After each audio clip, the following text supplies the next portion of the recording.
Normally अंधेरे में मैं जिस ऑब्जेक्ट को अपनी आंखों से नहीं देख पा रहा था, मैंने जब इस फोन से फोटो क्लिक किया तो मैं उनको देख पा रहा था फोटो में। तो नाइट मोड इसका इतना जबरदस्त है, जो चीजें आंखों से नहीं दिखाई देती हैं अंधेरे में वो इससे दिख जाती हैं। हेलो दोस्तों, मैंने खरीदा है गूगल पिक्सल 6 अमेजॉन इंडिया से और इसको यूज कर रहा हूं पिछले 2 महीने से एज ए प्राइमरी डिवाइस। जिन लोगों को नहीं पता उन्हें बताना चाहूंगा, पिक्सल 6 इंडिया में ऑफिशियली लॉन्च नहीं हुआ है और अमेजॉन इंडिया पर जो अवेलेबल है वो एक अनलॉक्ड डिवाइस अवेलेबल है, जिसको सेलर अनलॉक कराकर और किसी अदर कंट्री से इंपोर्ट करके सेल कर रहे हैं। तो ये वीडियो एक रिव्यू वीडियो ना हो कि एक एक्सपीरियंस वीडियो होने वाला है, जिसके बाद आपको पता लग जाएगा कि आपको इसको खरीदना चाहिए या नहीं। तो वीडियो को एंड तक जरूर देखिएगा। तो शुरुआत कर लेते हैं बॉक्स के अंदर आने वाले कंटेंट से। बॉक्स खोलते ही सबसे ऊपर आपको देखने को मिल जाता है फोन। उसके बाद अगर आप फोन हटाते हैं तो नीचे देखने को मिल जाती है एक चार्जिंग केबल और साथ ही साथ एक OTG अडेप्टर।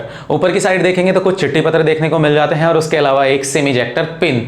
चार्जर की बात करें तो बॉक्स के अंदर हमें देखने को नहीं मिलता। इन्होंने एप्पल को फॉलो करते हुए अपने बॉक्स को स्लिम ट्रिम बना दिया है। अब बात कर लेते हैं इस फोन के डिजाइन एस्पेक्ट की। दोस्तों, इस फोन में डिजाइन एस्पेक्ट की वो छोटी छोटी चीजों का ध्यान रखा गया है जिनको मैं कहूंगा कि बहुत ही ज्यादा नेसेसरी है फोन में। सबसे ज्यादा कंट्रोवर्शियल कैमरा बम्प की बात बाद में करेंगे, सबसे पहले बात कर लेते हैं इसके इन डिस्प्ले फिंगरप्रिंट की पोजीशन की। नॉर्मली इन डिस्प्ले फिंगरप्रिंट जिन फोन में देखने को मिलता है वो थोड़ा नीचे की साइड खिसका हुआ देखने को मिलता है, लेकिन इस फोन में जो इसकी पोजीशन है, अगर फोन के बॉडी के रेशियो की मैं बात करूं तो 70:30 में इन्होंने डिवाइड किया हुआ है और थोड़ा सा मिडिल की तरफ ज्यादा देखने को मिल जाता है, जो कि यूज करने में काफी ज्यादा इजी है और आपका जो थंब है वो इजीली इसमें रीचेबल हो जाता है। सेकंड इंटरेस्टिंग डिजाइन फैक्टर की अगर बात करूं तो वो ये है कि इसमें जो वॉल्यूम रोकर्स हैं वो नीचे दिए हुए हैं और लॉक बटन ऊपर दिया हुआ है, जबकि बाकी फोन्स में उल्टा होता है। अब इसका बेनिफिट ये होता है, नॉर्मली जब भी हम फोन को अनलॉक करते हैं वो करते हैं फिंगरप्रिंट सेंसर से और उसके बाद फोन को अनलॉक करने के बाद हमें लॉक बटन की नीड सिर्फ एक केस में पड़ती है, फोन को लॉक करने के लिए। तो लॉक बटन का उतना ज्यादा यूज नहीं है। डिजाइन एस्पेक्ट से मुझे ये वाली चीज काफी ज्यादा बेटर लगी, क्योंकि हम वॉल्यूम रोकर्स ज्यादा यूज करते हैं और वो हमारे इजीली रीचेबल है। अब आ जाते हैं इसके सबसे ज्यादा कंट्रोवर्शियल पार्ट पर, वो है इसका कैमरा बम्प। तो कैमरा बम्प के बारे में मैं यही कहना चाहूंगा, अगर आप किसी के सामने ये फोन लेकर जाते हैं तो कुछ लोगों का रिएक्शन विल बी लाइक, अरे ये क्या, ये अलग से चिपका दिया क्या इस पे। उसके अलावा जो कुछ लोगों का रिएक्शन है वो ये रहता है, वाओ यार कितना मस्त डिजाइन है और ये कुछ यूनिक लग रहा है।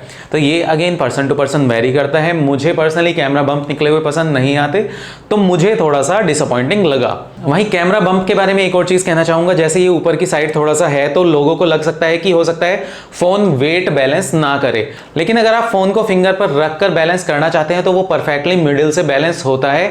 तो कैमरा बम्प भले से ऊपर की साइड दिया हुआ है, लेकिन फोन का वेट जो है वो काफी बैलेंस बनाया गया है। बाकी चीजों की बात करें तो लेफ्ट साइड में हमें देखने को मिल जाती है एक सिंगल सिम ट्रे।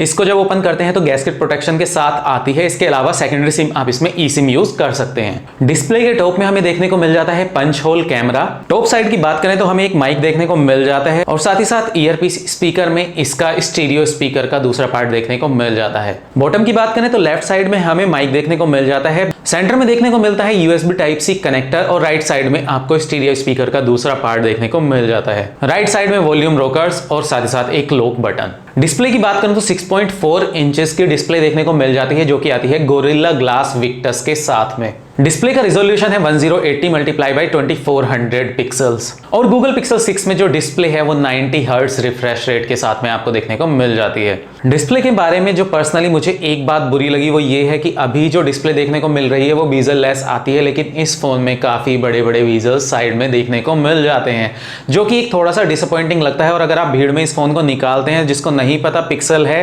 वो सामने से देख के यही बोलता है कि यार ये कितने पुराने जमाने का फोन है। इस फोन का एक और डिसअपॉइंटिंग पॉइंट डिजाइन एस्पेक्ट से ये है कि इस फोन का वेट जो है वो 207 ग्राम है और ये एक काफी ज्यादा हैवी फोन फील होता है। हालांकि अगर आप एक सिंगल फोन यूज करते हैं तो आपको इसकी आदत पड़ जाती है थोड़े टाइम में, लेकिन अगर आप 2 फोन यूज कर रहे हैं तो ये आपको हर एक पॉइंट पर डिसअपॉइंटिंग लगेगा। अब बात कर लेते हैं फोन की स्पेसिफिकेशंस की। प्रोसेसर के मामले में गूगल ने यहाँ पर अपना टेंसर चिपसेट दिया है। टेंसर चिपसेट जिन लोगों को नहीं पता उन्हें बताना चाहूंगा और कुछ नहीं है, सैमसंग का जो चिप है Exynos 2100, उसको ही थोड़ा सा मॉडिफाई करके गूगल ने अपने अकॉर्डिंग बनाया है, जिससे कि वो इमेज प्रोसेसिंग और आर्टिफिशियल इंटेलिजेंस का यूज काफी अच्छे से कर सके। और ये फर्क देखने को मिल जाता है, इसका जो लाइव स्पीच रिकॉग्निशन है, कन्वर्जन है ऑडियो, उसमें काफी ज्यादा यूजफुल है। हालांकि इसमें एक प्रॉब्लम देखने को मिलती है, अगर आप हैवी टास्क करते हैं या फिर एक गेमर हैं तो फोन बहुत जल्दी हीट हो जाता है। इसके अलावा 8GB LPDDR4 रैम देखने को मिल जाती है। फोन के दो वेरिएंट अवेलेबल हैं, 128GB और 256GB। कनेक्टिविटी की बात करें तो वाईफाई 6 और ब्लूटूथ 5.2 का सपोर्ट यहां पर देखने को मिल जाता है। और वहीं नेटवर्क की बात करूं तो 4G और 5G के सारे ही बैंड्स इसमें लगभग देखने को मिल जाते हैं। कैमरा की बात करें तो 50 मेगापिक्सल का प्राइमरी कैमरा है, 12 मेगापिक्सल का अल्ट्रा वाइड कैमरा है, पीछे एक लेजर डिटेक्शन ऑटो फोकस देखने को मिल जाता है और साथ ही साथ ऑडियो जूम का फीचर भी अवेलेबल है। कैमरा की और ज्यादा बात करेंगे कैमरा सेक्शन में। अगले पॉइंट पर बढ़े तो यहां पर आ जाता है हमारा नेटवर्क कनेक्टिविटी।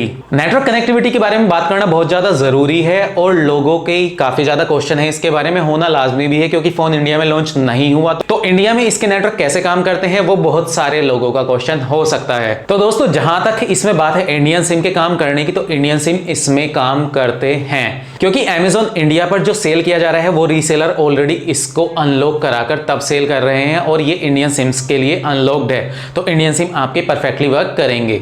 मैं इसमें एक फिजिकल सिम और एक ई सिम यूज कर रहा हूं और दोनों ही परफेक्टली काम कर रहे हैं। अगर आप फिजिकल सिम को रिमूव कर देते हैं और सिर्फ एक ई सिम है तो भी इसमें परफेक्टली काम करता है, तो इसकी भी कोई प्रॉब्लम नहीं है। रही बात 5G सर्विसेज की, तो Pixel 6a जो लॉन्च हुआ है उसमें जितने 5G के बैंड हैं सेम बैंड्स Pixel 6 में देखने को मिल जाते हैं।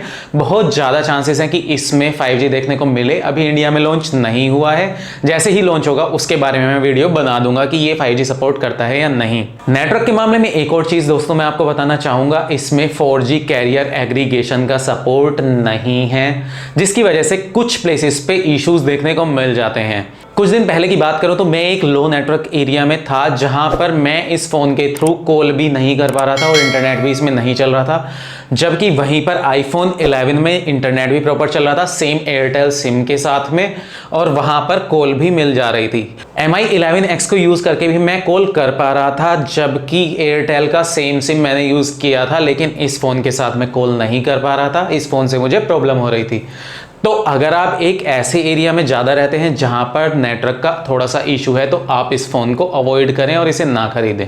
अब बात कर लेते हैं फ़ोन की डे टू डे परफॉर्मेंस के बारे में। डे टू डे परफॉर्मेंस में मुझे इसमें कोई प्रॉब्लम देखने को नहीं मिली। हालांकि मैं गेम बिल्कुल भी नहीं खेलता हूं फ़ोन में, नॉर्मली यूज़ करता हूं अपने ऑफिस वर्क के लिए और अराउंड 145 एप्लीकेशंस इस फ़ोन में इंस्टॉल्ड हैं। परफॉर्मेंस वाइज जो एक मेजर इशू देखने को मिला है वो है इसका ओवर हीटिंग। फ़ोन थोड़ी थोड़ी देर में ओवर हीट हो जाता है। कुछ टाइम पहले ऐसा भी हुआ था, लगभग मैंने 1 घंटा फोन पर बात की थी, हालांकि ब्लूटूथ ईयरफोन कनेक्टेड थे इस फोन से, उसके बावजूद ये फोन हीट हो गया था।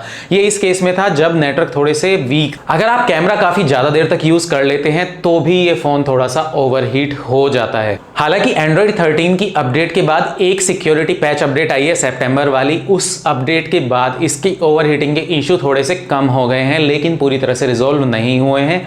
दोस्तों गूगल पिक्सल सीरीज बहुत ज्यादा फेमस है अपने कैमरा के लिए। अगर कैमरा की बात ना करें तो रिव्यू अधूरा लगता है। तो यहाँ पर इसका जो प्राइमरी कैमरा है 50 मेगापिक्सल का देखने को मिल जाता है। उसके साथ ही साथ 12 मेगापिक्सल का ultra wide camera, laser detection, auto focus और ऑडियो जूम आपको देखने को मिल जाता है। एक ड्यूअल एलईडी फ्लैश भी देखने को मिल जाती है। जिन लोगों को ऑडियो जूम के बारे में नहीं पता उन्हें बताना चाहूँ तो ऑडियो जूम ये काम करता है कि जिस ऑब्जेक्ट पर हमारा फोकस है तो उससे आने वाली आवाज को ज्यादा सुनाता है comparative to background noise. Real life usage में अगर कैमरा की बात करें तो इसमें 3 मोड देखने को मिल जाते हैं। मैंने 3 फोटो ऐड कर दिए हैं, एक यहाँ पर अल्ट्रा वाइड जूम के साथ है, एक नॉर्मल जूम के साथ और एक 2x जूम के साथ। आपको डिफरेंस समझ आ जाएगा कितना कितना एरिया ये कवर करने वाला है। कैमरा के अगले एस्पेक्ट के बारे में बात करूं तो वो है इसका नाइट मोड। और दोस्तों बिलीव मी, इस फोन का नाइट मोड इतना जबरदस्त है, इतना मैंने किसी भी फोन में आज तक नहीं देखा। नॉर्मली अंधेरे में मैं जिस ऑब्जेक्ट को अपनी आंखों से नहीं देख पा रहा था, मैंने जब इस फोन से फोटो क्लिक किया तो मैं उनको देख पा रहा था फोटो में। तो नाइट मोड इसका इतना जबरदस्त है, जो चीजें आंखों से नहीं दिखाई देती हैं अंधेरे में वो इससे दिख जाती हैं। पोर्ट्रेट मोड की बात करूं तो नियरली सही काम करता है most of the time, but कुछ इमेजेस में ये गड़बड़ कर देता है एजेस को परफेक्टली डिटेक्ट करने में। पोर्ट्रेट में मैंने 5-6 इमेजेस क्लिक की थी, उनमें से 4 इमेजेस सही आई हैं और 2 इमेजेस में इसने गड़बड़ की है एजेस डिटेक्ट करने में। फ्रंट फेसिंग कैमरा की बात करूं तो 8 मेगापिक्सल देखने को मिल जाता है। अगेन इसमें नाइट में अगर आप क्लिक करेंगे तो बहुत ही जबरदस्त आती हैं। वीडियो रिकॉर्डिंग के मामले में आपको 4K और 1080p दो ऑप्शंस देखने को मिल जाते हैं, दोनों ही 30 एंड 60 FPS पर अवेलेबल हैं। वीडियो रिकॉर्डिंग में एक फीचर जो इसका जबरदस्त है वो है इसका स्पीच एनहांसमेंट फीचर। मैं दोनों ही वीडियो के सैंपल डाल रहा हूं। ये क्या करता है, बैकग्राउंड से नॉइज डिटेक्ट कर देता है अगर आपने वो ऑप्शन इनेबल किया हुआ है। ये वीडियो रिकॉर्ड हो रही है पिक्सल 6 के बैक कैमरा से, और अभी मैंने इसमें जो स्पीच एनहांसमेंट है वो ऑफ़ किया हुआ है, तो आई डोंट नो कितना नॉइज़ आपको आ रहा है। आप नॉइज़ का अंदाज़ा लगा सकते हैं। अगर आपका स्पीच एनहांसमेंट ऑफ है तो कितना लाउड एंड क्लियर आपकी वॉइस आ रही है और कितना बैकग्राउंड नॉइज़ आ रहा है। ये वीडियो रिकॉर्ड हो रही है पिक्सल 6 के बैक कैमरा से, और अभी स्पीच एनहांसमेंट मैंने ऑन कर दिया है, तो बैकग्राउंड में जो नॉइज़ है वो आप तक कितना लाउड एंड क्लियर पहुंच रहा है और मेरी वॉइस कितनी लाउड एंड क्लियर पहुंच रही है वो इससे आपको एक अंदाज़ा लग जाएगा। दोनों ही सैंपल देख के हमें कमेंट सेक्शन में बताइए कि आपको ये वाला फीचर कैसा लगा। दोस्तों, इससे ज़्यादा कैमरा रिव्यू की बात रही तो वो मैं बताना चाहूँगा। कैमरा रिव्यू अपने आप में एक डिटेल्ड टॉपिक है और मैं इसकी एक कैमरा रिव्यू की एक सेपरेट वीडियो लेकर आऊँगा। तो अगर अभी तक आपने चैनल सब्सक्राइब नहीं किया है तो कर लीजिए ताकि आप वो वीडियो देख सकें। इस फोन की अगली एस्पेक्ट की बात करूं तो वो आ जाती है बैटरी। तो दोस्तों, इसमें 4614 mAh की बैटरी देखने को मिल जाती है। यहां पर गूगल ने फास्ट चार्जिंग का क्लेम किया है, 30 vote PD charge with PPS support.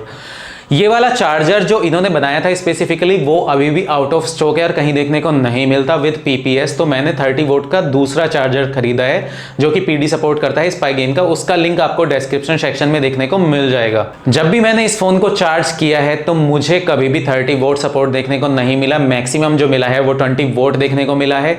और चार्जिंग के बारे में एक बात बहुत ही ज़्यादा डिसअपॉइंटिंग है, क्योंकि मैं इससे पहले OnePlus 8 यूज़ कर रहा था, 30 मिनट में चार्ज हो जाता अराउंड 65%। लेकिन इस फोन की बात करूं तो 40 मिनट में अराउंड 50% चार्ज होता है और उसके बाद बचा हुआ 50% जो है उसे चार्ज करने के लिए आपको 1 से 1.5 घंटा लगेगा। इस फोन का टोटल चार्जिंग टाइम जो है वो 2 घंटा 20 मिनट है 0% से 100% होने के लिए, अगर आप 30 वोट का PD चार्जर यूज करते हैं तो। रही बात बैटरी बैकअप की, तो बैटरी चार्ज करने के बाद एक दिन नॉर्मली काम कर जाती है। मैं नॉर्मली रात को चार्जिंग पे लगाता हूं, सुबह उठ के यूज करता हूं और फिर नेक्स्ट डे रात में ही इसको चार्जिंग पे लगाता हूं, तो 1 डे इजीली काम कर जाती है। बैटरी में एज सच कोई प्रॉब्लम देखने को नहीं मिली। अगला सेक्शन जो आ जाता है वो है बहुत ही इंपॉर्टेंट, वो है पिक्सल स्पेशल्स। तो दोस्तों, पिक्सल सीरीज के फोन में कुछ स्पेसिफिक फीचर्स हैं जो आपको इसी फोन में देखने को मिलेंगे, किसी और फोन में देखने को नहीं मिलेंगे। इसमें सबसे पहले आ जाता है बैक टैप। अगर आप बैक पे डबल टैप करते हैं तो इसको कॉन्फ़िगर कर सकते हैं कि इस पर आपको क्या क्या एक्शंस लेने हैं। करंटली 7-8 ऑप्शंस यहां पर देखने को अवेलेबल हैं। करंटली मैंने स्क्रीनशॉट लगाया हुआ, तो मैं जैसे ही बैक पर डबल टैप करता हूं तो स्क्रीनशॉट कैप्चर हो जाता है। पिक्सल 6 के 3 मोस्ट इंपॉर्टेंट फीचर हैं, वो है इसका मैजिक इरेजर, ऑडियो रिकॉर्डिंग में ट्रांसक्रिप्ट एंड लाइव ट्रांसलेट। इन तीनों के बारे में मैंने एक डेडिकेटेड वीडियो बनाई हुई है, आपको देखने को मिल जाएगी, नीचे डिस्क्रिप्शन में लिंक भी मिल जाएगा। इस वीडियो खत्म होने के बाद वो आप देख सकते हैं। अगली चीज आ जाती है इस फोन के हैप्टिक्स। वो इतने जबरदस्त हैं कि वो आपको किसी थर्ड पार्टी ऐप में भी काम करते हुए दिख जाएंगे। लेट सपोज स्विगी पर या फिर क्रेड ऐप पर कुछ गेम्स आते हैं टाइम पास के लिए, अगर आप उन्हें यूज करते हैं तो उनमें भी इसके हैप्टिक्स काम करते हैं, इसके बटन प्रेस करने में भी हैप्टिक्स काम करते हैं और वो इतने अच्छे लगते हैं, मतलब वो आप सिर्फ एक्सपीरियंस कर सकते हैं, मैं वीडियो में एक्सप्लेन नहीं कर सकता। अगली बात आ जाती है गूगल असिस्टेंट के साथ में इस फोन का इंटीग्रेशन। वो मैं बताना चाहूंगा वो एक नेक्स्ट लेवल है। जब भी आप इसको कुछ भी काम करने के लिए बोलते हैं, चाहे वो कोई ऐप ओपन करना हो या फिर अगर आप कहेंगे कि please play this song in Wynk music और एनी पर्टिकुलर ऐप, तो वो उसमें भी ओपन कर देता है डायरेक्टली वही चीज सर्च करके। ये वाला फीचर मुझे बहुत ज़्यादा यूजफुल लगा। नॉर्मली जब मैं गाड़ी में होता हूँ तो ये फ़ोन मेरे गाड़ी से कनेक्टेड रहता है ब्लूटूथ के थ्रू और मैं सिर्फ इसको कमांड देता हूँ गूगल असिस्टेंट के थ्रू, ये इजीली वॉइस कमांड्स के थ्रू कर देता है। अगली चीज़ आ जाती है यहाँ पर एंड्रॉयड अपडेट्स। तो दोस्तों, पिक्सल के बारे में ये बताना चाहूँगा, पिक्सल में हर मंथ एक सिक्योरिटी अपडेट्स आती है और एंड्रॉयड की 3 मेजर अपडेट्स इसमें मिलेंगी। एंड्रॉयड 13 की अपडेट ओवर द एयर मुझे मिल चुकी है, तो इस यूनिट में ये भी प्रॉब्लम नहीं है कि अगर इंडियन यूनिट है तो आपको ओवर द एयर अपडेट्स नहीं मिलेंगी, ओवर द एयर अपडेट मिलेंगी और उसके बाद भी फ़ोन सही वर्क करेगा। रही बात एंड्रॉयड की सिक्योरिटी अपडेट्स की, तो हर मंथ जो सिक्योरिटी अपडेट्स एंड्रॉयड की आ रही हैं उससे आपको एक प्योर एंड्रॉयड एक्सपीरियंस देखने को मिलेगा जो कि सिर्फ पिक्सल फ़ोन में मिल सकता है, किसी और में नहीं मिल सकता। एक और यूजफुल चीज़ जो इसमें है वो है ये फ़ोन आता है IP68 वाटरप्रूफ रेटिंग के साथ में। तो अगर आप बारिश में लेके इस फ़ोन को निकलते हैं तो आप इजीली जा सकते हैं, आपको ये सोचने की ज़रूरत नहीं है इसमें पानी भर जाएगा। अभी तक इस फ़ोन की सारी तारीफ़ें हो गई, अब बात कर लेता हूं कुछ मेजर प्रॉब्लम्स की जो मुझे इस फ़ोन के साथ में देखने को मिली। फ़ोन को यूज़ करते हुए 3 मेजर प्रॉब्लम्स है जो आपको रियल लाइफ में बहुत ज़्यादा परेशान करने वाली है। सबसे पहली चीज़ है स्लो चार्जिंग, वो मैंने बैटरी सेक्शन में बता ही दिया है, ये स्लो चार्ज होता है, अराउंड 2 घंटा 20 मिनट चार्ज होने में लेता है। सेकंड नंबर पर आ जाता है कैरियर एग्रीगेशन का सपोर्ट ना होना, जिसकी वजह से कुछ जगह नेटवर्क अनअवेलेबल रहता है और आपका इंटरनेट भी नहीं चलता और आप कॉल भी मिलाने में आपको प्रॉब्लम्स हो जाती हैं। And third is over heating, this phone over heats a lot of the time. अगर आप हैवी टास्क करते हैं तो इस फ़ोन को मत खरीदिए, ये ओवरहीट होता है। लेकिन डे टू डे यूसेज में अगर आप नॉर्मल बात कर रहे हैं, कॉल पर बात करनी है, ब्राउजिंग करनी है, कुछ भी करना है, वो नॉर्मली ये सपोर्ट कर जाता है। इन 3 मेजर प्रॉब्लम्स के अलावा एक और प्रॉब्लम देखने को मिल जाती है, वो इसका फिंगरप्रिंट सेंसर। तो इसका फिंगरप्रिंट सेंसर में मुझे एक इशू देखने को मिला कि अगर मैं राइट हैंड से इसको अनलॉक करने की कोशिश करता हूँ तो ये कभी कभी मिस कर जाता है, हालांकि लेफ्ट हैंड से परफेक्टली वर्क कर रहा है, मुझे नहीं पता क्यों। और मैंने इस पर जो फिंगर है वो री रजिस्टर भी कर लिया, लेकिन उसके बाद भी ये प्रॉब्लम करता है। एक और सबसे बड़ी मेजर प्रॉब्लम मैं आपको बताना चाहूँगा वो ये है, रिसेंटली मैंने ट्राई किया इसको कैशिफाई पर सेल करने की, लेकिन मैं कैशिफाई पर सेल नहीं कर पाया। रिसेंटली दिवाली की सेल आई थी, उसमें एक्सचेंज ऑफर्स थे, लेकिन पिक्सल 6 उनमें अवेलेबल नहीं दिखा रहा था क्योंकि ये फ़ोन इंडिया में अवेलेबल नहीं है। तो अगर आप अपने पुराने फ़ोन सेल आउट करते हैं, किसी पे एक्सचेंज करते हैं, तो वो ऑप्शन अभी तक देखने को नहीं मिले हैं, मे बी फ्यूचर में देखने को मिल जाए। मैं पर्सनल ओपिनियन की बात करूं तो मुझे फ़ोन लगा ऑलमोस्ट परफेक्ट एंड यूजफुल। अगर कुछ चीज़ों को हटा दें तो कुछ छोटी छोटी प्रॉब्लम्स देखने को मिल जाती हैं, लेकिन अगर आप एक गेमर हैं तो इस फ़ोन को मत खरीदिए। लेकिन अगर आप एक नॉर्मल प्योर एंड्रॉयड का एक्सपीरियंस देखना चाहते हैं तो आप इस फ़ोन के साथ जा सकते हैं। आप हमें कमेंट सेक्शन में बता सकते हैं कि आपको ये फ़ोन कैसा लगा, और साथ ही साथ एक काम और कर सकते हैं, please do hit the like share and subscribe button. मिलते हैं आपसे नेक्स्ट वीडियो में, तब तक के लिए बाय बाय।